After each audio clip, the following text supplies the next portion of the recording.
David Copperfield by Charles Dickens. Chapter 34, My Aunt Astonishes Me. Mrs. Krupp had resigned everything appertaining to her office, the salary accepted until Peggotty should cease to present herself. Mrs. Krupp, after holding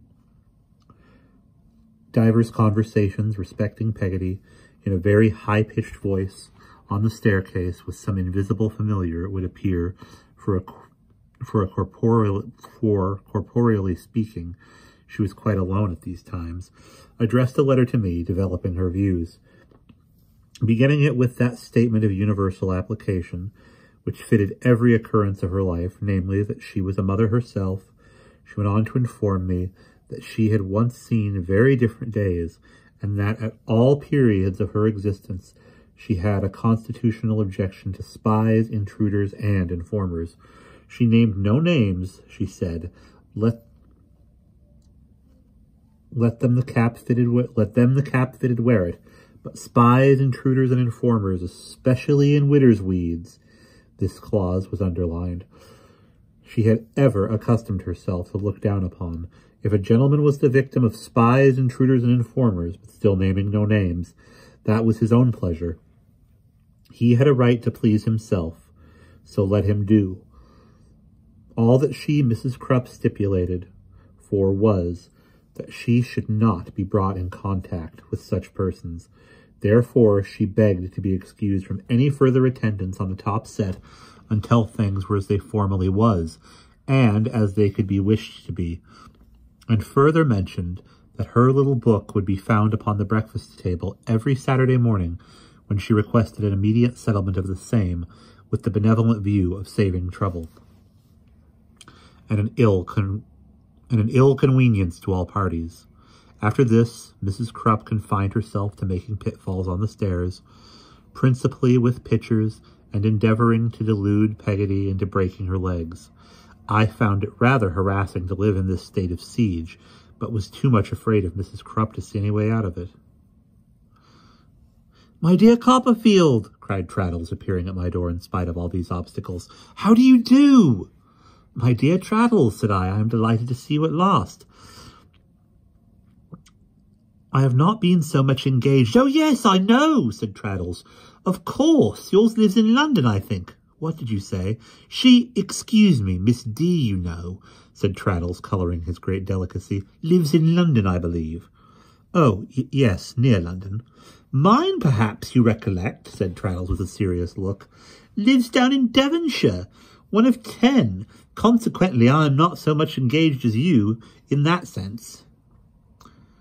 "I wonder you can bear," I returned, "to see her so seldom." "Ha!" said Traddles thoughtfully. "It does seem a wonder, I suppose it is. Copperfield, because there's no help for it, she is always forgetting herself and taking care of the other 9. "Is she the eldest?" I inquired. "Oh, dear, no," said Traddles. "The eldest is a beauty." He saw, I suppose, that I could not help smiling at the simplicity of this reply, and added with a smile of his own upon his own ingenious face, "Not, of course, but that my Sophie—" "Pretty name, Copperfield, I always think." "Very pretty," said I. "Not, of course, but that Sophie is beautiful too in my eyes, and would be one of the dearest girls that ever was, in anybody's eyes, I should think. But when I say the eldest is a beauty, I mean she really is a—" He seemed to be describing clouds about himself with both hands. "Splendid, you know," said Traddles energetically. "Indeed," said I. "Oh, I assure you," said Traddles. "Something very uncommon indeed. Then, you know, being formed for society and admiration, and not being able to enjoy much of it in consequence of their limited means, she naturally gets a little irritable and exacting sometimes. Sophie puts her in good humour." "Is Sophie the youngest?" I hazarded. "Oh, dear, no," said Traddles, stroking his chin. "The 2 youngest are only 9 and 10. Sophie educates 'em." The second daughter, perhaps, I hazarded. No, said Traddles. Sarah's the second.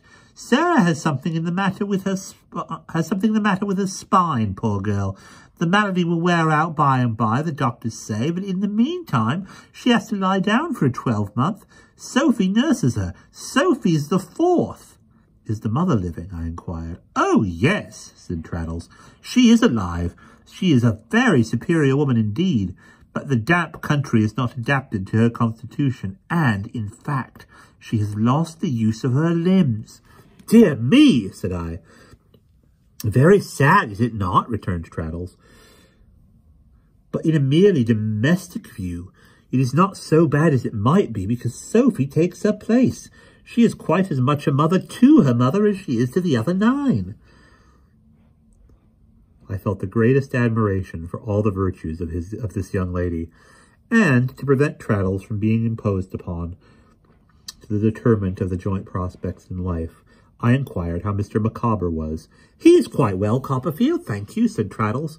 I am not living with him at present. No, no, you see, the truth is, said Traddles in a whisper, he has changed his name to Mortimer in consequence of his temporary embarrassments, and he don't come out till after dark, and then in spectacles. There was an execution put into our house for rent. Mr. Micawber was in such a dreadful state that I really couldn't resist giving his name to that second bill we spoke of here. You may imagine how delightful it was to my feelings, Copperfield, to see the matter settled with it, and Mrs. Micawber recover her spirits. Hum, said I. Not that her happiness was of long duration, pursued Traddles, for unfortunately, within a week, another execution came in. It broke up the establishment I have been living in, It broke up the establishment.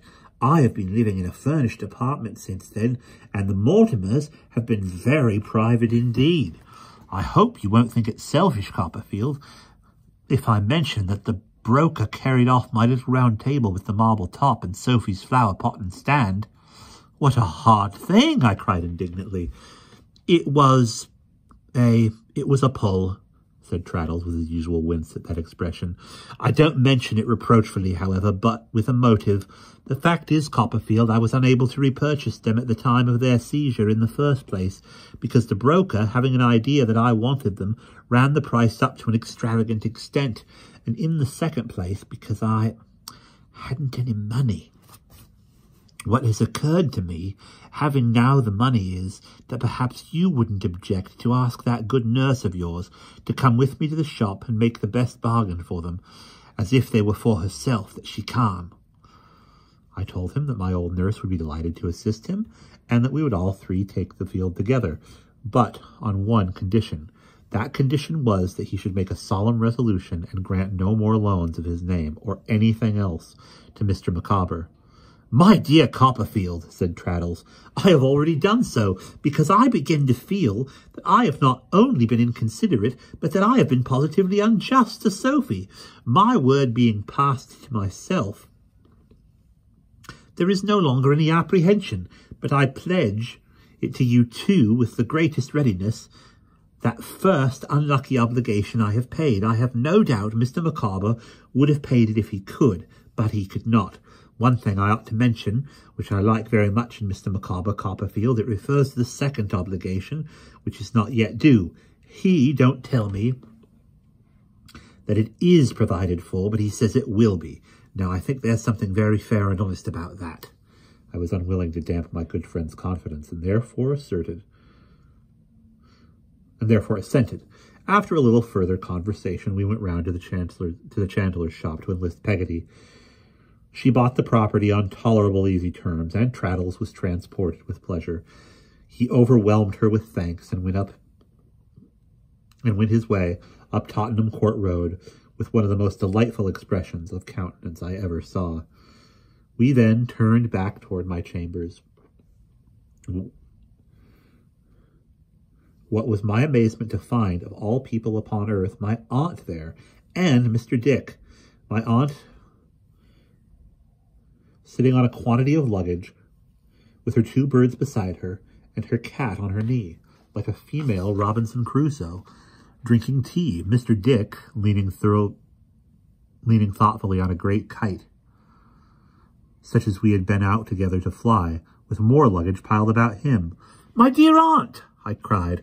"Why, what an unexpected pleasure!" We cordially embraced, and Mr. Dick and I cordially shook hands. And Mrs. Krupp, who was busy making tea and could not be too attentive, cordially said she had knowed very well as Mr. Copperfield would have his heart in his mouth when he see his dear relations. "Hola," said my aunt to Peggotty, who qualified before her awful presence. "How are you?" And we will pause there.